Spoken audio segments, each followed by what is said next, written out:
मदरसा रहमानिया के store room में जानवरों के चारे का जखीरा था। नादाश्ता तौर पर शॉर्ट सर्किट के बायस आग लग गई। बैरिस्टर असदुद्दीन ओवैसी की हिदायत पर AIMIM नेशनल साहब, रुकने असेंबली हैदराबाद और सदर अकबरुद्दीन ओवैसी साहब, MLA चंद्रायन गुट्टा और floor leader TS assembly Syed Sohail Qadri साहब, AIMIM पत्थरगट्टी कॉरपोरेटर फौरी तौर पर जाए वक़्वा पर पहुंचे। फायर ब्रिगेड को बुलाया और 2 घंटे की जिद्दोजहद के बाद उन्होंने कामयाबी के साथ आग पर काबू पा लिया, जिससे कोई खास नुकसान होने से बचा गया है।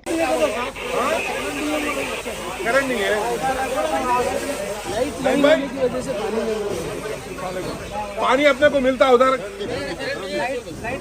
लाइट नहीं है। बोरिंग चालू नहीं है। लाइट की वजह से बोरिंग चालू नहीं है। तो उधर से पानी मंगाओ ना।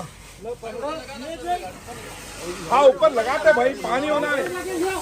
देखो और एक 4-5 बच्चे आओ इधर, आइए इधर, बाहर आ जाओ, बाहर आ जाओ, बाहर आ जाइए। चलिए एक 10 मिनट रुक जाओ, अंदर जाओ, जो आ सकते हैं दूसरे अंदर आओ। आप हट जाइए, आप खुद आप पीछे हट जाओ। आप लोग दूसरा ग्रुप को भेजो इधर।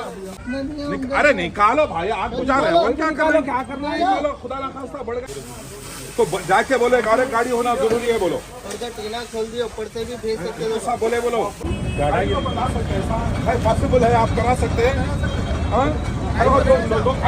उधर ठहरा दो, चलो जी, यहाँ ठहरा 2 जने यहाँ पर।